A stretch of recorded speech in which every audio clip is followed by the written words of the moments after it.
झाला आता पुन्हा दाबलं चालू झालं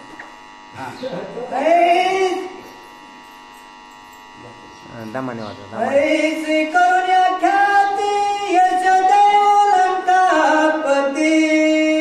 हेच यावळे माझे चित्ते वीरा प्रते सांगता.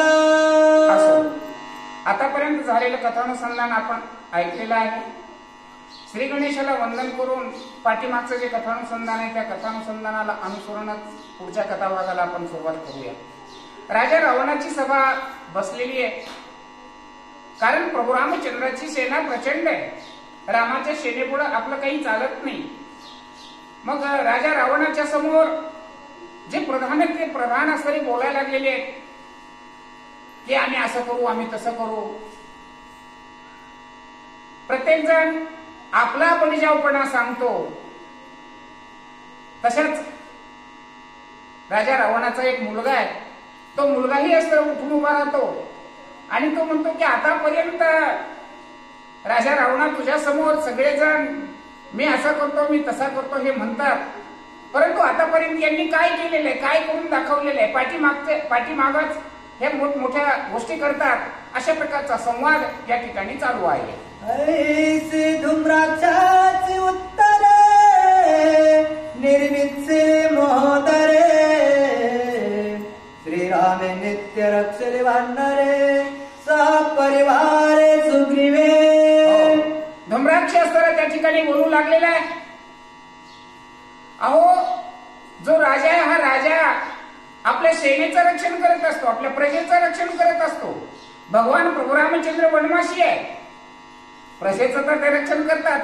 जळी स्थळी काष्टी पाशानी अव्यापक तो भगवंत तर सगळ्या पानापानामध्ये दगडधोंड्यामध्ये चौकडे असताना तो भगवान व्यापलेला आहे.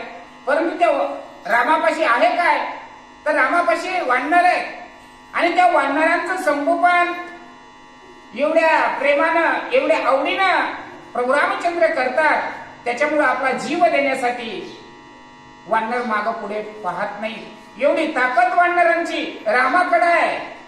परंतु राजा रावणा, तुझ्याकडचे जे पोशिंदे आहेत ना, तुझी पगार जोपर्यंत आहे ना तोपर्यंतच आहेत ते, आणि पगार जरी दिलीस तरी माझा हात मोडल, माझा पाय मोडल, माझा जीव जाईल याच भावनेनं असणार. तुझ्याकडे फक्त पैशाच्या आशेनं तुझं भलं व्हावं किंवा तुझं कल्याण व्हावं, तुझं काय व्हावं याचा तुझे नौकरी विचार करत नाही. वानरे जे विचार करतात ते तुझे सैनिक करतात का? नाहीये. असं त्या ठिकाणी असताना तो धूम्राक्ष बोलू लागलेला आहे. कोण तुझा पुरुषार्थ धूम्राक्षाचे सभ्यात निर्मित महोदर. धूम्राक्ष म्हणला रामाची ताकद जास्त आहे, वानरांची ताकद जास्त आहे, त्यांच्या समोर जाऊन युद्ध करण्याची ताकद आपल्यामध्ये नाही ना. मग आपण काय करू, ते झोपले ना, झोपल्यानंतर रात्रीच्याला जाऊ आणि त्यांना मारून टाकू. असं ज्यावेळेस धूम्राक्ष बोलला, यानंतर महोदर असताना बोलायला लागलेला आहे. काय बोलतो याचं बोलणं असताना तो कसा खोडतो आपण पुढच्या ओळीमध्ये ऐकूया. श्रीराम नित्य सावधान छळिता मारीचा मारला पावला मरण सुर्पणखा आपण करिता छळन विटंबिले. महोदर या ठिकाणी सांगू लागलेला आहे. अरे राम नित्य कसा आहे, सावध आहे. देव झोपतो का? आपल्यावर जर काही संकट आलं तर आपण सुद्धा म्हणतो देव कुठं झोपलाय की कसा काना डोळा केलाय, आमच्याकडे कसा बघत आहे. महोदराला याचा अनुभव आहे. अरे राम नित्य सावधान, राम कधीच झोपत नाही आणि तू जातो आणि रात्रीच्याला मारतो. हे जे म्हणतोस हे कितपत तुला योग्य वाटतंय? असा महोदर त्या ठिकाणी बोलत आहे. ते वानरांच्या निज घाती तुम्हास जाता रातोराती श्रीराम बाणाच्या संपाते मराल निश्चित के. वानर झोपले, राम झोपला की रात्रीच्या वेळी जायचंय आणि त्यांना मारायचंय. पण राम नित्य सावध राहतो. तुम्ही जर असं समजून गेलात तर राम धनुष्याला बाण लावतील आणि कधी तुमचा कसा कुठं काटा काढतील. आले देवाजीच्या मनात येते कोणाचे चाले ना. देवाच्या मनात जर आलं होतेच नव्हतं होतेच नाहीच करतो. म्हणून वानर झोपलेत आणि आता मी त्यांना जाऊन मारीन असाच तुमचा विचार आहे ना, तो डोक्यातून काढून टाका. कारण राम नित्य सावध आहे. श्रीराम नित्य देखणाचा परित्याच्या भात्याचे बाण अंधारी देखणे पूर्ण घेती प्राण. बघा सुखी बसो ते राक्षस होते म्हणतात ना, परंतु किती ज्ञानी होते. महोदय सांगायला लागलेला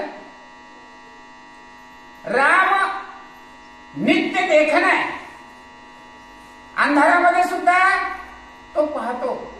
तो कधी झोपत नाही, कधी त्याला आळस येत नाही. असा राम आहे, नित्य सावधान राहणारा राम. आणि रामापाशी जे बाण आहेत ना त्याच्यात तुनिरामधले ते बाण दिवसात चलतील असं नाहीये. रामाला जिथं जिथं दिसतंय तिथं तिथं ते बाण सुद्धा जातात. अदेखण्याशी देखणे, जे दिसत नाही ते सुद्धा त्याला दिसतंय आणि त्याचा निशाणा रामाचे बाण करतात. अशी त्या रामाची असणारी ख्याती आहे, रामाचा मोठेपणा आहे. रामाला तुम्ही हलकं समजू नका असं त्या सभेमध्ये रावणाच्या समोर चर्चा चालू आहे. कोण श्रीराम धर्म शिखा पाठीला गणिता का हिंडोन्यातील लोका से किंवा मनेत्रा देखा घेतला. अरे उदाहरण आहे, हातच्या काकणाला आरशाची गरज काय. हातातले काकणं आरशामध्ये बघता का नाही ना. हात पुढे मनगट पुढे केलं की डोळ्याने आपल्याला दिसतंय. म्हणून हातच्या काकणाला आरशाची गरज नाही ही म्हण आहे. हा सभेमधला असणारा विषय. राम किती नित्य देखण आहे, रामाचे बाण किती अचूक संधानी आहे हे सांगण्यासाठी त्यांनी उदाहरण दिलेले. कुठलं उदाहरण दिलं. ज्यावेळेस राम, लक्ष्मण आणि सीता दंडकारण्यामध्ये येत होते त्यावेळेस एक कावळ्यानं सीतेच्या अंगावर असलेली झडप मारली होती आणि त्या कावळ्यापासून सीतेचा बचाव करण्यासाठी प्रभू रामचंद्रांनी बाण नव्हता मारला. गवताची काडी घेऊन गवताची काडी त्या कावळ्यावर मारली होती. कावळा स्वर्गामध्ये गेला. स्वर्गामध्ये गेल्यानंतर स्वर्गातल्या देवाला विनवणी केली की रामाने माझ्या माग काडी सोडली, काडी माझा पिछा करायला लागली, काडी असताना माझा जीव घेईल. स्वर्गातल्या देवानी काडीला सांगितलं, रामाची काडी आहे ना, रामाच्या काडीचा आम्ही काही वाकडं करू शकत नाही, तुझा आम्ही काही बचाव करू शकत नाही. हो, काडी स्वर्गातून पाताळामध्ये गेली. पाताळामध्ये त्या ठिकाणी त्यानं याचना केली, आपला जीव वाचवण्याची प्रार्थना केली. पण तिथेही त्याला तेच उत्तर भेटलं. कावळ्याच्या पाठीमागं काडी तशीच लागली. देव तो कावळा पृथ्वीवर फिरत होता. नारद मुनी भेटले. नारद मुनीला विनंती केली, या काडीपासून माझा बचाव कसा व्हावा. त्यावेळेस नारदाने सांगितलं, केलेले गुन्ह आहेस ना, केलेलं पाप आहेस ना, ती स्वतः असं तू कबूल कर. रामाला जाऊन माफी माग, चूक कबूल कर. त्यावेळेस असताना राम तुला माफ करील, ह्या काडीपासून तुझा बचाव करेल, तुझा सांभाळ करेल. कावळा पुन्हा रामापाशी आला, रामाची शरणागती पत्करली, काडी थांबली. पण देवाच्या तोंडातूनच त्याला निघालेला शब्द, कारण म्हण आहे, तोंडातून सुटलेला शब्द आणि हातातून सुटलेला दगड कधीच माघारी घेता येत नाही. रामाने सांगितलं मी काडी सोडली होती, तुझा जीव घेतल्याशिवाय ती परत येणार नाही, ते परत मला सुद्धा करता येणार नाही. तुझा प्राण घेण्यासाठी सोडली होती ना, तुझा मी प्राण वाचवील, पण त्याला काहीतरी खाऊ घालावं लागेल. काय खाऊ घालावं लागेल? तुझ्या डोळा असताना एक ओढवावं लागेल. आणि त्या काडीने एक डोळा असताना कावळ्याचा असताना ओढावला, म्हणून कावळा आजवी बघा, कावळा एका डोळ्यानंच असताना बघतो, है की नाही? हो, अशा प्रकारच्या तरी रामाच्या बाणामध्ये असणारी ताकद आहे, रामामध्ये प्रताप आहे, रामामध्ये शौर्य आहे. राम जे बोलतात ते करतात, ही रामाची असणारी महती आहे. आणि त्या रामाच्या तुम्ही कुठं नादी लागलात? छळ कपट रामापाशी असताना चालत नाहीये. जे छळायला गेले ना, जे दुसऱ्याला असताना डुबवतात, दुसऱ्याला असताना जे बुडवतात ना, दुसऱ्यासाठी खड्डा खोदतात, अगोदर आपल्याला त्या खड्ड्यामध्ये उतरावं लागतं. म्हणून दुसऱ्याची फसवणूक करू नका, दुसऱ्याला फसवू नका. अशा प्रकारचं असतं त्या ठिकाणी हे राक्षस सभेमध्ये बोलू लागलेले आहे. श्रीरामा पुढे घाला घालणे केवी घडे, तुम्ही राक्षस उन्मत्त वेळे मराल रोकडे. श्रीराम हा राम आहे, रामाची ताकद आहे, रामाचा प्रताप आहे, रामाचं शौर्य आहे. आणि ह्या रामाच्या पुढे कपट करायचं, छळवाड करायचा नाही चालणार, नाही चालणार. स्वतःच्या जीवावर बेतेल, स्वतःचा सर्वनाश करून घ्याल, असा उपदेश त्या ठिकाणी सांगू लागलेला आहे. तुम्ही ऐका अवघे मानव, वानराले अति सन्नद्धा, दुर्ग करा सन्नद्ध बद्ध, दुर्ग बळे युद्ध करू त्याचे. तर तुम्ही आता म्हणतात ना, झोपल्यावर हल्ला करू नये, झोपलेला मारू नये, जो बेसावध असतो त्याला मारू नये, सावध करून असताना त्याला मारलं पाहिजे. आणि ती जी तुमच्या मनामध्ये आलेली ती अनिती असताना काढून टाका. समोरासमोर असताना तुमच्यामध्ये ताकद आहे ना, तुमच्यामध्ये बल आहे ना, तर समोरासमोर जा, समोरासमोर असताना प्रताप करा, लपा छपा जे काही करायचे ते करा, पण समोरासमोरचं असताना युद्ध खेळलं पाहिजे. पुढे अटाळे टोळी पाघोरे, बाठाई ठाई ब्रह्मा यंत्रे, सन्नद्ध बद्ध वीरानुवीरे, दुर्गद्वारे रक्षावे. आता आपण गावामध्ये वानरा गावाच्या बाहेर आहे, वानरा गावामध्ये येणार नाहीत याच्यासाठी काय केलं पाहिजे? गावाच्या भोवती असताना पूर्णपणे खंदक खांदला पाहिजे. अडचणीचे रस्ते, त्या रस्त्यावर काहीतरी अडचणी उभ्या केल्या पाहिजे, जेणेकरून वानर गावामध्ये घुसणार नाही. आपल्याकडे जे तोफा आहेत त्या तोफा जागोजागी लावल्या पाहिजेत, जेणेकरून तोफेनं मार वानरावर करता येईल, आपलं संरक्षण करता येईल. वानर आपल्यावर हल्ला करणार नाही. आपण वानरावर कसा निशाणा साधू या गोष्टीचा विचार करा. स्वतःचं संरक्षण कसं होईल याचा तर तुम्ही विचार करा. विनाकारण बळीजाऊपणाच्या असणाऱ्या गोष्टी करू नका. 4 बोट लाकूड आहे तर विनाकारण वावर ढलपी काढण्याचा प्रयत्न करू नका. अंथरून बघा आणि पाय पसरा, असाही सल्ला असताना त्या ठिकाणी देऊ लागलेला आहे. कपाट घाले अरगळा, दृढ देखून याचा खळा दळ समेळा संरक्षण. अरे विनाकारण बडेगावपणाच्या गोष्टी करू नका. आपली येशोने जो दरवाजे आहेत ना, त्या येशीतल्या दरवाजाला अरगळा लावा. अरगळा लावा म्हणजे दरवाजे असतात, दरवाजा आपण कडी म्हणतो ना, तशा प्रकारचं त्याच्यामध्ये आपण कुलूप लावतो. हो, कडी लावा, त्याला अडगळा घाला म्हणजे कुलप लावा, बंद करा असतं त्याला. कारण वानरांची ताकद प्रचंड आहे. एक धक्का दिला तर दरवाजे मी कुठे किती त्याचे तुकडे होतील त्याचा पत्ता लागणार नाही. दरवाजे मजबूत करा, भिंती मजबूत करा, अशा प्रकारचं असतं त्या ठिकाणी सांगत आहे. महादराची माता अति काय गदगदा जाता, पुरुषार्थ तो व्यर्थ दिसता. हे बोलणं ऐकलं. अतिकाया उठलेला आहे.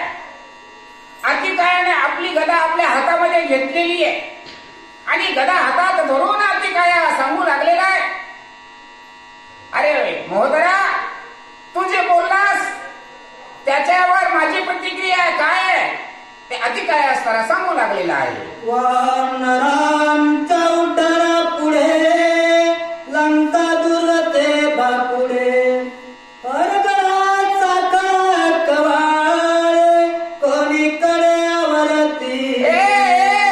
महोदया, तू जे बोललास की दरवाजाला सरे आरगळा लावा, रस्त्यावर अडचणी उभ्या करा, अरे ते वाढणारे काही साधे नाहीत. आकाशामधून उड्या मारते, तुझे दरवाजे बी खाली राहतील, रस्ते बी खाली राहतील आणि वाढणारे कुठून कशा उड्या मारतील आणि तुझ्या घराचं काय करतील त्याचा पत्ता लागू देणार नाही का, असं अतिकाया त्या ठिकाणी महोदरासाठी बोलू लागलेला आहे. कुटाच्या शिखरावरी उडो शकजेल वाढणारी ते तुमच्या दुर्गाची थाळी तुणावरी गणिना.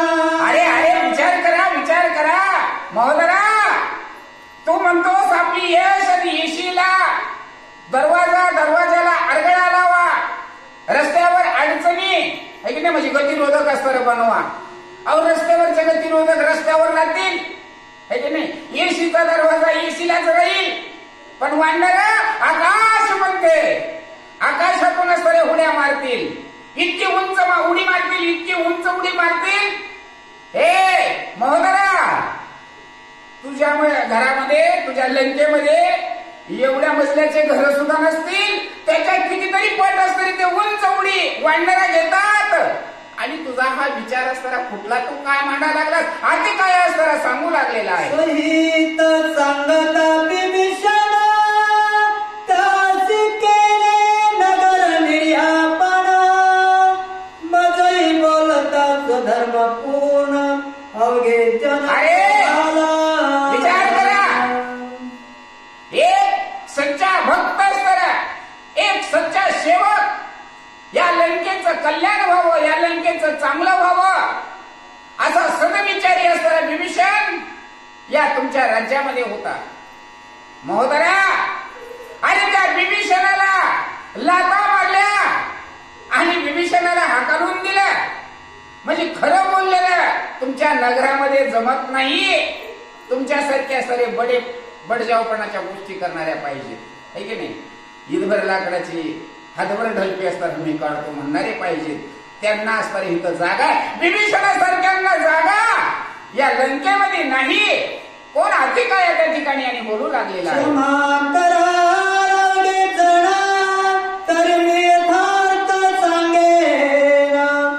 सत्य संकल्प रघुनंदन व्रत वल्गन प्रधान. अतिकाया हात जोडून असताना सर्व सभेला असताना विनंती करतो, मी सगळ्यापेक्षा लहान आहे, होऊ शकतं माझी बुद्धी असताना कमी असेल, होऊ शकतं माझा विचार असताना तुम्हाला पटणार नाही, परंतु क्षमा करा, मला बोलावं वाटतंय म्हणून असताना बोलतो. अरे राम काही साधा नाहीये, राम जगाचं जीवन आहे, राम जगाचं प्राण आहे. रामाशिवाय सर कुणाचंच काहीच कुठं चालत नाही, कारण त्याच्या जे मनामध्ये असेल ना त्याचप्रमाणे सगळं जग चालतं, त्याच्या इच्छेनेच असं सगळं काही घडतं. असा राम एक महान आहे, श्रेष्ठ आहे. हे माझं थोडस बोलणं ऐकून घ्या. ऐकत पटत नसलं तरी क्षमा करा, पण माझी वेळ आहे बोलण्याची म्हणून मी बोलतोय. अतिकाया राजा रावणाचा हा मुलगा आहे आणि त्या सभेमध्ये बोलू लागलेला आहे. इंद्रजित माझा ज्येष्ठ बंध पुरुषार्थ बोलतो संबंध करिता कपिसिद्ध संबंध तेने सुबत्तू गांजेला. आतापर्यंत प्रत्येक जण असणाऱ्या प्रत्येक जणाने आपोआपला विचार या ठिकाणी मांडलेला आहे. माझा थोरला भाऊ जो इंद्रजित आहे इंद्रजितानेही आपला विचार मांडला. इंद्रजित किती पराक्रमी, किती शूर आहे, किती धैर्यवान आहे हे इंद्रजितानंच अशोकवनामध्ये दाखवलं. अशोकवनामध्ये लपून बसला. एक वानर आला आणि सगळ्या लंकेचं ससे होलपट करून गेला. हा बड्या बड्या मोठ्या मोठ्या गोष्टी असतात ह्या सभेमध्ये करणारा माझा भाऊ इंद्रजित त्यावेळेस काय करीत होता, कुठं लपून बसला होता? त्यावेळेस त्याचं शौर्य, त्याचा पराक्रम कुठं गेलेला होता? आधी काया सभेमध्ये आणि प्रश्न विचारू लागलेला आहे. तोच इंद्रजिताता लाजेना वाटीव बोलता, मिथ्या बोलना देखता, अति पुरुषार्थ वलधोनी. अरे बाकीच्यांचं तर सोडूनच द्या. जो माझा बाप आणि त्याच बापाचा त्याचा दुसरा मुलगा म्हणजे माझा थोरला भाऊ इंद्रजित तिथं लपून बसला होता आणि इथं बडीजावपणाच्या असणाऱ्या मोठमोठ्या हका बाका मारू लागलेला आहे. त्याला काही वाटत नाही की आपण काय भोगलंय, आपण काय कोणत्या दिवस आपण सोसले, कोणते दिवस काढलेत आणि आज आपल्यावर काय वेळ आलेली आहे हा तोही असणारे या सभेमध्ये विसरून गेलेला आहे. आधी काय या सभेमध्ये बोलू लागलेला आहे. मारीन लक्ष्मण रघुनाथ सुग्रीवांगद जांबवंत, मारीन भरत हनुमंत सभेत लाजेना. अहो हाच इंद्रजित आज सभेमध्ये बोलतो. मी रामाला मारेल, मी लक्ष्मणाला मारेल, मी नळाला मारेल. जांबुवंत आहे त्या जांबुवंताला सुद्धा मारेल. जो हनुमंत आहे त्या हनुमंताला सुद्धा मारेल. हाच इंद्रजित बोलतो. जो इंद्रजित ज्या हनुमंतामुळं भुयारामध्ये जाऊन लपून बसला होता आणि जो हनुमंत आला आणि या सगळ्या लंकेचा असं ज्यानं दहन केलं त्या हनुमंताच्या समोर यांचे तोंड उघडत नव्हतं. समोर येण्याची हिंमत त्यांच्यामध्ये नव्हती आणि तेच आज काय दिगा हाकायला लागले. कोण आधी काया आणि त्या सभेमध्ये बोलू लागलेला आहे. त्रिसाचे प्रहस्त प्रधान चंदुमाळे मारिल्या जाण, पुत्र शत करे शंकर पुराण, हनुमंती रण करीचे. इंद्रजितासारखाच असणारा हा प्रधान आहे, प्रस्त प्रधान. किती मोठ्या मोठ्या गोष्टी करतो.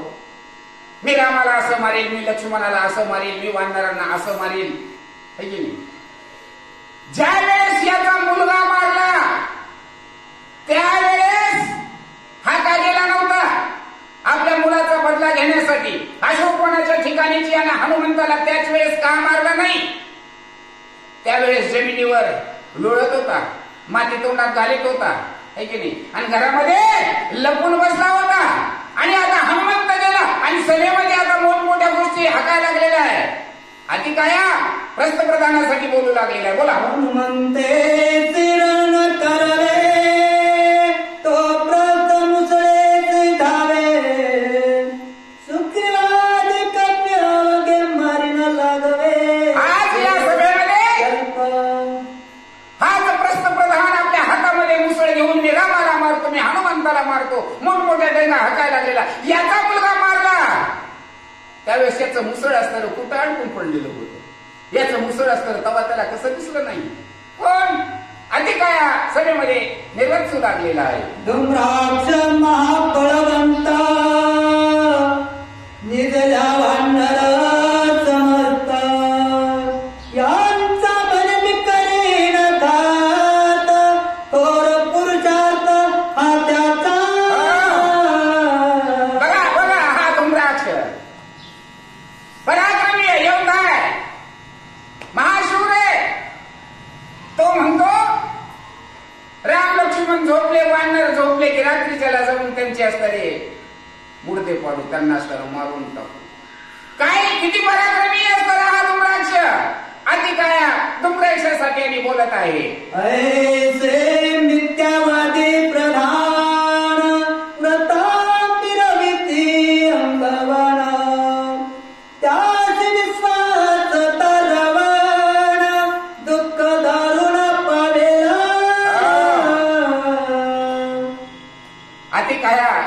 सभेमध्ये सांगू लागलेला आहे.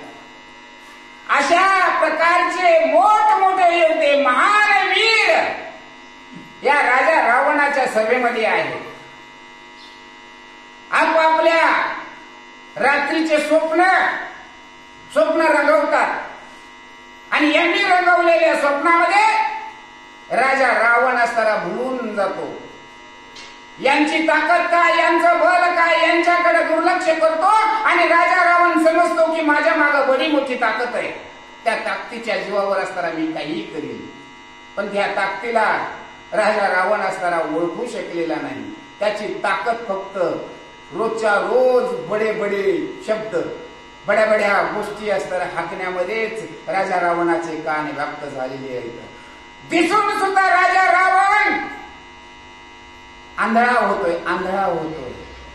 ऐकून सुद्धा राजा रावण भैराव होतोय, सोंग करतोय. राजा रावणाला सुद्धा असताना समजलेलं नाही की रामाची ताकद असताना काय आहे आणि स्वतःची ताकद काय आहे. दोघांमधला फरक काय या राजा रावणाला सुद्धा कळलेला नाही. आपल्या बापाला मुलगा निर्वंचू लागलेला. बोला. तेचे समय विराधिराज उभोनिया दक्षिण भुजा अतिकाय सधर्म गर्जे अवधारीचे राजेंद्र. अशा प्रकारचा असताना या ठिकाणी संवाद अतिकाया करू लागलेला आहे. अतिकायाचा राग आणखीन वाढलेला आहे. स्वतःनं शौर्यानं, स्वतःच्या पराक्रमानं, स्वतःच्या सत्यवादीपणानं असताना, स्वतःची छाती असताना शौर्यानं असताना फुललेली आहे. भुजा उंचवून असताना अतिकाय असताना काय बोलतो. राय रक्षावे गो ब्राह्मणा निर्भय प्रजाचे संरक्षण करावे दुष्टांचे निर्दळण परिपालन साधूंचे. राजा सगळं बघून, सगळं ऐकून आंधळा होऊ नकोस, बहिरा होऊ नकोस. अरे राजाचं कर्तव्य काय, राजानं काय काम केलं पाहिजे.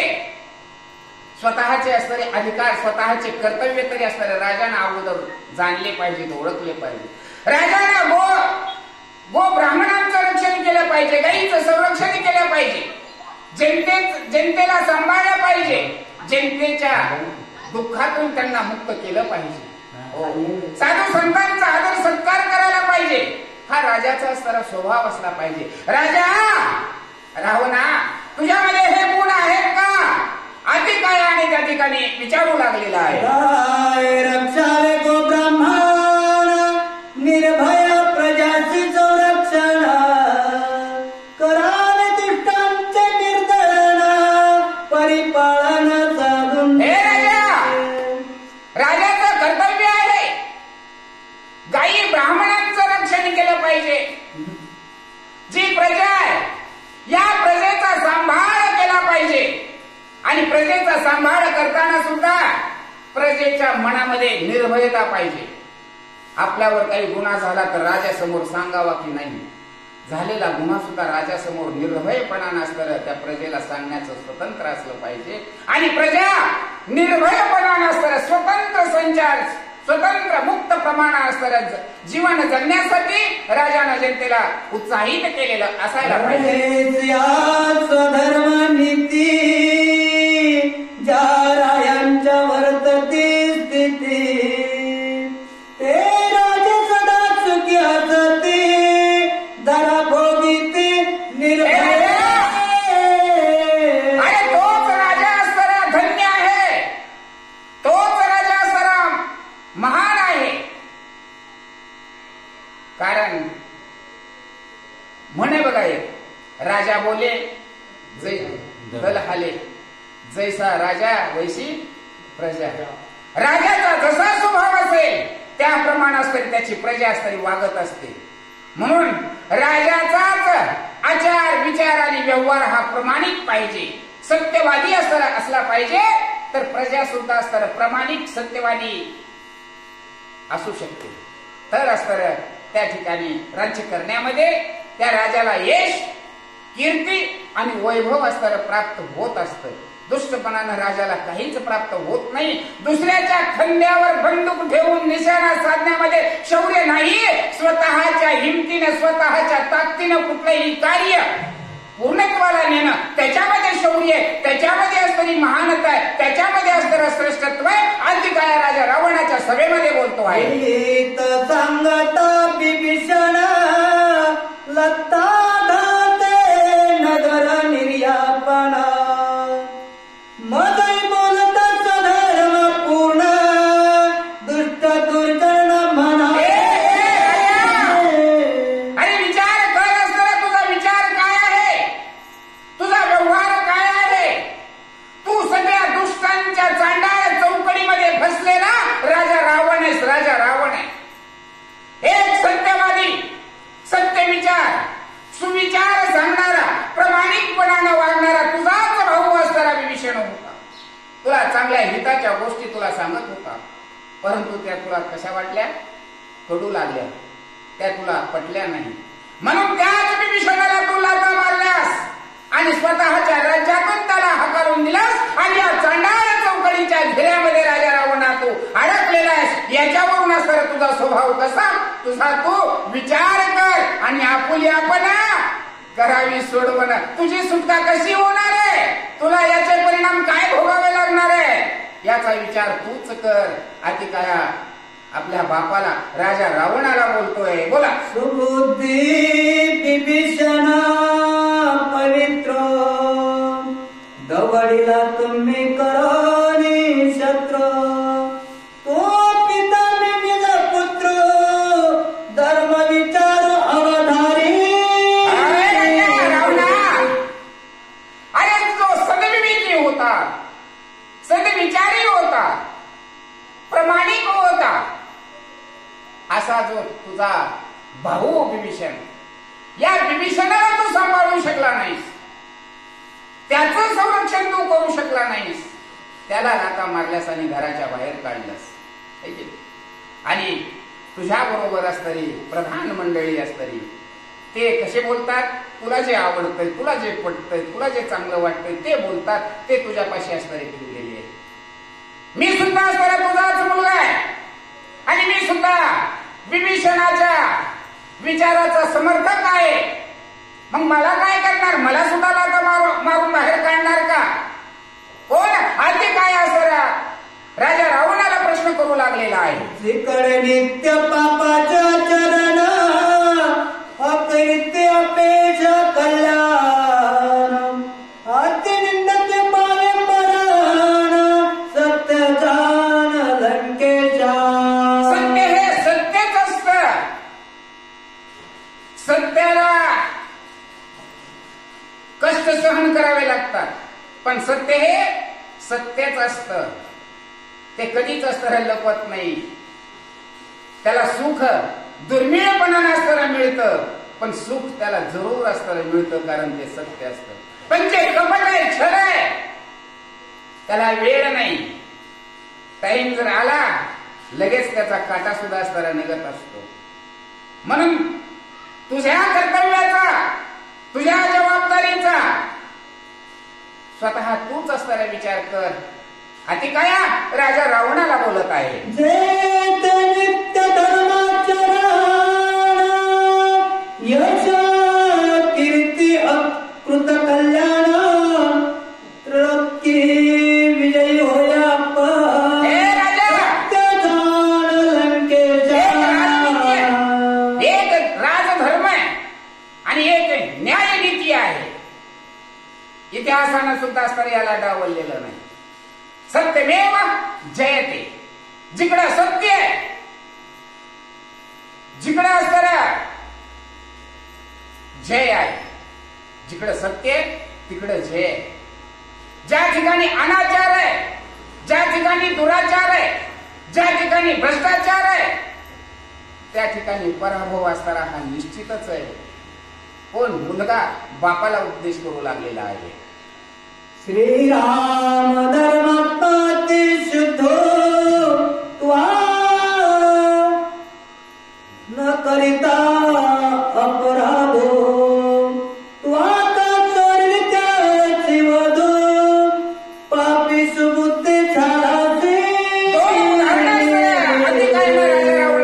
समोर मांडलेली आहे. राजा रावणा, तू स्वतःचा विचार कर. मी कसा आहे आणि मी कोण आहे. तू भ्रष्टाचारी है की नाही, दुष्ट पापी या वृत्तीचा आहेस.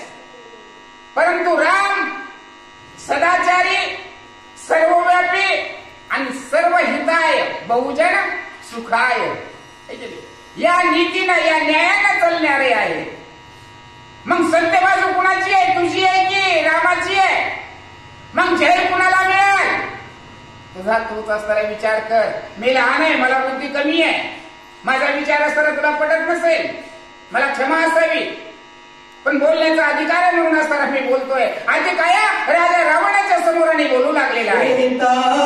पतिव्रता संपूर्ण करिता परधारा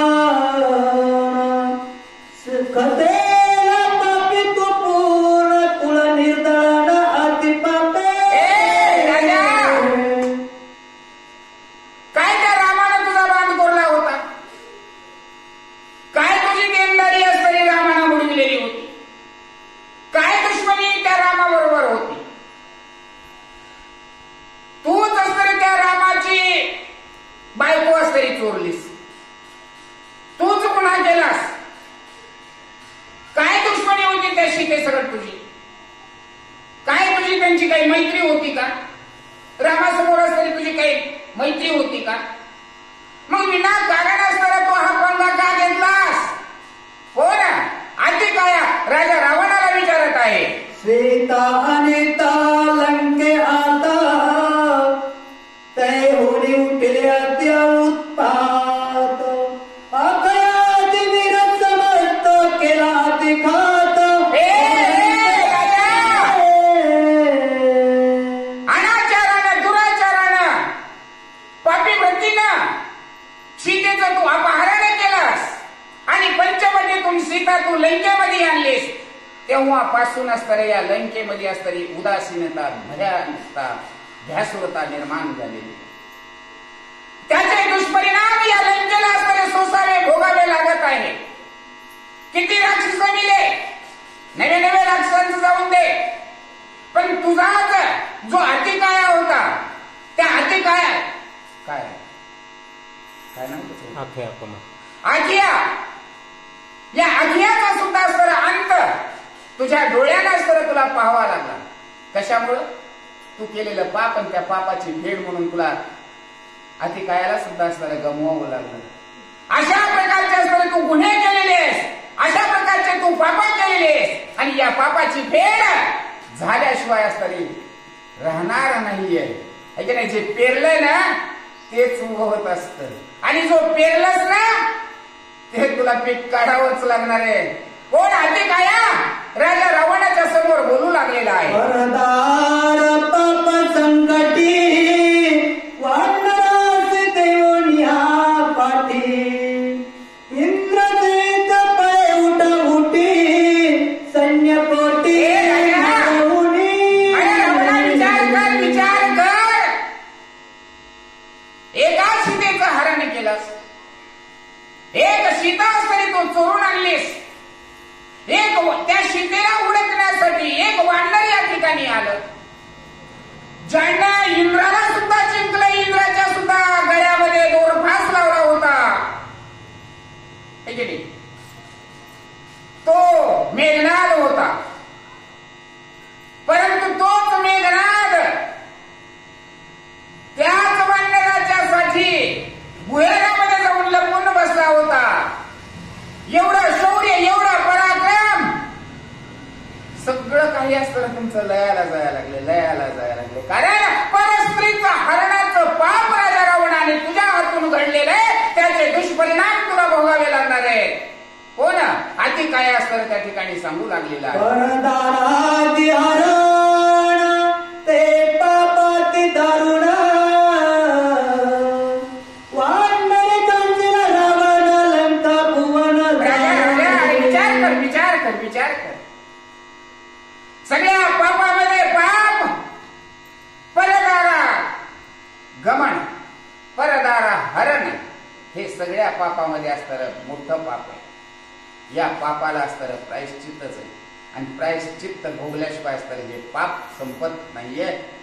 आणि तेच असणारं तुझ्या हातून पाप घडलेलं आहे. आणि ह्याचं प्रायश्चित्त असणारं तुला भोगावं लागणार आहे. याची शिक्षा राजा रावणा तुला भोगावी लागणार आहे. आणि एक वानर आलं आणि तुझं गाव सगळं त्यानं जाळून टाकलं. शौर्यवान धैर्यवान इंद्रजित त्याला सुद्धा असणाऱ्या भुयारामध्ये जाऊन लपून बसावं लागलं. कशामुळं? केलेल्या पापाची असणारी ही भोग आहे. केलेल्या कर्माची भोग राजा रावणा. आणि तुला भोगल्याशिवाय असणारा गत्यांतर नाहीये अति काय आणि बोलू लागलेला आहे. व्रता माता बलोन्मत्ते गरिमे निमत्ते लंकापते सैन्य संपत्ती समो. राजा रावणा, तुझ्यामध्ये अहंकार आलेला आहे. तुझ्यामध्ये मी पण आहे. याच्यामध्ये तू उन्मत्त झालेला आहेस. तुला वाटतं माझं एवढं मोठं साम्राज्य आहे, एवढी मोठी माझी सेना आहे, एवढा मोठा माझा प्रताप आहे, एवढा मोठं माझं सगळं शौर्य आहे. परंतु याच्यामध्येच असताना तू मदमस्त झालेला आहेस. आणि मदमस्त होऊन असताना तू याच्यामध्येच असताना धुंद झालेला आहेस. या धुंदीतून तुला बाहेर पडावं लागेल. नसता याचे परिणाम असताना तुला भोगल्याशिवाय असणारे राहणार नाहीत. अति काय राजा रावणाला बोलू लागलेला आहे. माझे आवडीची कथा श्रीरामाचे अर्पुनी सीता लंका आणि समस्त राक्षसा. एवढी मोठी असणारी सभा बसलेली आहे. आणि सभेमध्ये अति काया निर्भीडपणानं असताना त्या ठिकाणी बोलू लागलेला आहे. आणि हे बोलत असतानाच एवढ्या कठीणपणाचं कठोर वाक्य अतिकाया ज्या वेळेस बोलतो त्यावेळेस असताना कुणीतरी उठला असेल आणि नक्कीच म्हणला असेल, अतिकाया बाबा रे कशाला एवढं बोलायला? राजाचा मुलगा आहे ना तो, त्याला अडवणार तरी कोण? पण कुणीतरी असतरी मध्यस्थी केली असेल. बाबा रे बस बस, तुझ्या मनात तरी विचार तरी काय चाललेला आहे तुझा? अतिकाया त्यावेळेस असताना बोलतो, माझ्या मनाचा विचार एकच आहे. जे काही असणारी यांनी पाप केलेली आहे, याने जे काही कुकर्म केलेली आहे त्याचं फळ असताना आतापर्यंत भोगलेलं आहे. परंतु माझा एक आता सदविचार असा आहे, जो गेलेला गुन्हा आहे ना त्या गुन्ह्याची असणारी माफी मागावी आणि रामाची सीता असणारी रामाला परत करावी. हाच माझा एक विचार आहे. आणि याच्या माग माझा हाच बोलण्यामाग माझा उद्देश आहे. अति काय त्या ठिकाणी आपलं विचार आणि व्यक्त करू लागलेला आहे.